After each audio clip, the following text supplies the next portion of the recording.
यह है Angkor Wat temple, दुनिया का सबसे बड़ा पूजा करने का स्थल। जी हाँ, इतिहास में कोई भी देश या समुदाय आज तक इससे बड़ा पूजा करने का स्थल नहीं बना पाया है। कारण है इस मंदिर का टोटल एरिया, जो कि 400 एकड़ में फैला हुआ है। ये एरिया इतना बड़ा है कि इसके अंदर वेटिकन सिटी जैसे 4 देश बड़े ही आराम से आ सकते हैं। जी हाँ, आपने बिल्कुल सही सुना, 4 देश। और दोस्तों, वही अगर बात की जाए इस मंदिर में यूज होने वाले पत्थरों की, तो वह पत्थर मंदिर से तकरीबन 50 किलोमीटर दूर एक पहाड़ी से लाए गए थे, जिसमें एक एक पत्थर का वजन ही तकरीबन 1500 किलोग्राम था। इसे वजन को अगर एग्जाम्पल से समझे तो एक पत्थर का वजन 3 कार्स के जितना था। और ऐसे ऐसे 50 लाख टन पत्थर इस मंदिर को बनाने में यूज किए गए हैं। तो आखिर कैसे आज से लगभग 900 साल पहले इन पत्थरों को 50 किलोमीटर दूर से मंदिर तक लाया गया होगा, जानने के लिए इस वीडियो में एंड तक बने रहे। तो चलिए वीडियो शुरू करते हैं। तो दोस्तों, इस सब की शुरुआत होती है 12वीं सदी से, जब खमेर साम्राज्य पर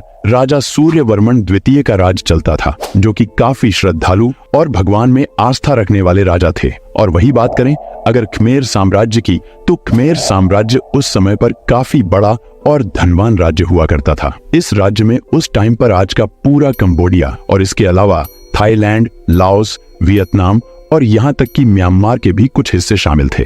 और उस टाइम पर खमेर साम्राज्य की राजधानी अंगकोर शहर हुआ करती थी, जो कि वाकई में एक बेहद ही खूबसूरत शहर था। इसके साथ साथ इस शहर में कई सारी नदियां भी बहा करती थी, जिससे वहां के लोग अपनी फसलों की सिंचाई और पानी की पूर्ति किया करते थे। तो एक दिन राजा सूर्यवर्मन के दिमाग में भगवान विष्णु का एक भव्य मंदिर बनाने का ख्याल आया। तो बस फिर क्या था, उन्होंने अपने सारे मंत्रिमंडल को इकट्ठा किया और इस मंदिर को लेकर विचार विमर्श करना शुरू कर दिया। राजा सूर्यवर्मन इस मंदिर को बहुत ही भव्य और बड़ा बनाना चाहते थे, क्योंकि उनकी यह इच्छा थी कि यह मंदिर इतना विशाल और खूबसूरत हो कि आकाश में बैठे देवतागण भी इस मंदिर में आकर बसने लगे।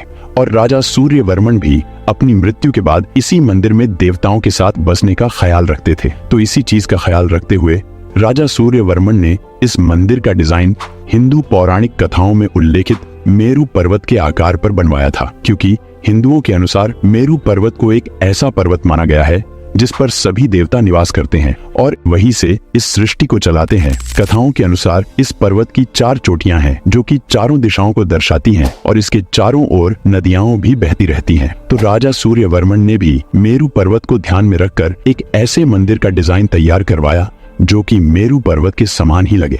तो डिजाइन के अकॉर्डिंग सेंटर में एक बड़ी मंदिर की चोटी बनाई गई है, जिसके चारों ओर और 4 छोटी छोटी चोटियां भी बनाई गई, जो कि इसे एक पहाड़ की लुक देते हैं। और साथ ही इस मंदिर के चारों ओर मेरू पर्वत की तरह ही नदियों का पानी भी छोड़ा गया, जो कि इस मंदिर को पूरा मेरू पर्वत की लुक दे रहा था। इस भव्य मंदिर को शुरुआत में सूर्यवर्मन ने विष्णु लोक नाम दिया था, जिसे बाद में बदलकर अंगकोर वाट कर दिया गया, जिसका मतलब है मंदिरों का शहर। नाम और डिजाइन कंप्लीट होने के बाद राजा सूर्यवर्मन ने अंगकोर शहर में बड़े बड़े आर्किटेक्ट्स को इस काम के लिए बुलाया और इसका काम जोर शोर से शुरू करवा दिया गया।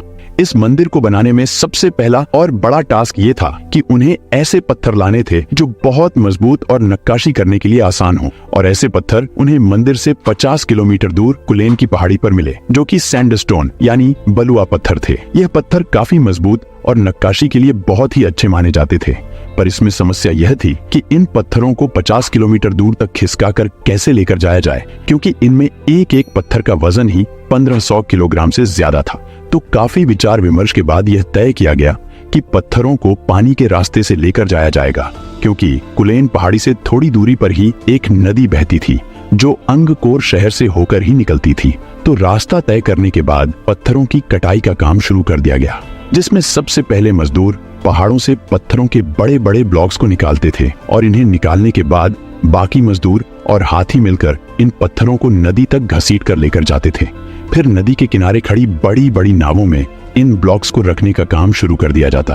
फिर जैसे तैसे इन्हें नाव में भरकर अंगकोर शहर तक पहुंचाया जाता था और वहां मजदूर और हाथी इन्हें नाव से उतारकर मंदिर की लोकेशन तक फिर से घसीट घसीट कर ले जाते थे। इन पत्थरों को लाने ले जाने के काम को मजदूरों ने लगभग 30 साल तक लगातार किया था। जी हाँ, इसमें तकरीबन 3 लाख से भी ज्यादा मजदूर और 6000 से भी ज्यादा हाथियों ने काम किया था। पत्थरों को मंदिर की साइट पर लाने के बाद इन्हें मंदिर को बनाने में यूज कर दिया गया। लेकिन कुछ ही दिनों के बाद अगला टास्क शुरू हो गया, जो कि था कि इन पत्थरों को एक के ऊपर एक कैसे चढ़ाया जाए, क्योंकि यह पत्थर काफी वजनदार थे। तो फिर कारीगरों ने भी इस काम में एक नई तकनीक का उपयोग किया था।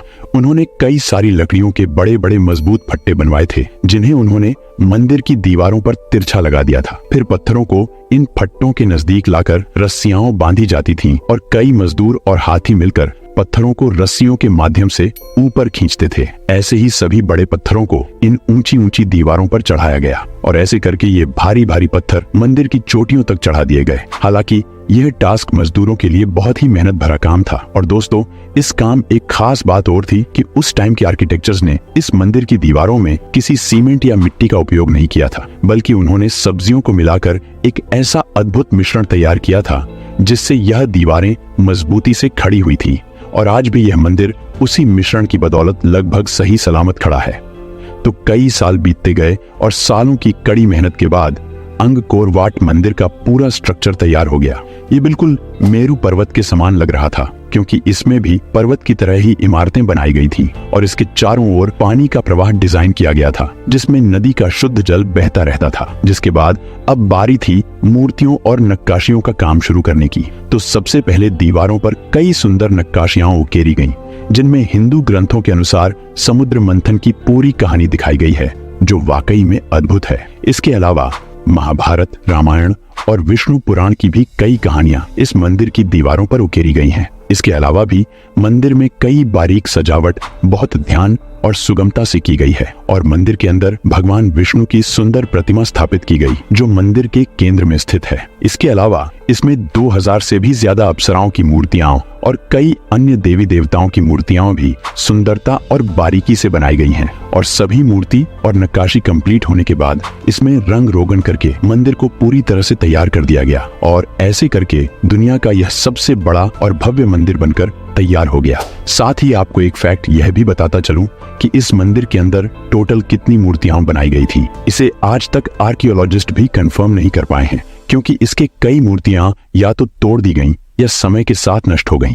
तो लोगों ने तेजी से कंबोडिया देश में जाना शुरू कर दिया, जिससे कंबोडिया देश को काफी ज्यादा प्रॉफिट होने लगा और आज के टाइम पर कंबोडिया में 50% टूरिस्ट केवल इस मंदिर को देखने के लिए ही आते हैं, जिससे कंबोडिया की गवर्नमेंट और वहां के लोगों को बहुत ज्यादा फायदा होता है। और इसी वजह से कंबोडिया देश के राष्ट्रीय झंडे पर अंगकोर वाट मंदिर की तस्वीर भी छपी हुई है। और दोस्तों, अगर आप भी यहाँ घूमने जाना चाहते हैं और आपका भी बजट थोड़ा टाइट है, तो आप इस मंदिर का क्यों गूगल मैप के थ्रू देख सकते हैं। जी हाँ, गूगल मैप्स पर आप इस मंदिर को 3D इमेज की वजह से बड़े ही आराम से देख सकते हैं। मैं इस मंदिर की लोकेशन का लिंक आपको डिस्क्रिप्शन में दे दूंगा। तो दोस्तों, आपको दुनिया का यह सबसे बड़ा और भव्य मंदिर कैसा लगा, कमेंट करके जरूर बताएं। और दोस्तों, एक और जरूरी बात, मैं आगे इस चैनल पर इस गजब के मंदिर के ऊपर एक जबरदस्त वीडियो लाने वाला हूँ, तो इस चैनल को सब्सक्राइब जरूर से कर लेना। तो आपसे मिलता हूँ अगली वीडियो में, तब तक के लिए धन्यवाद।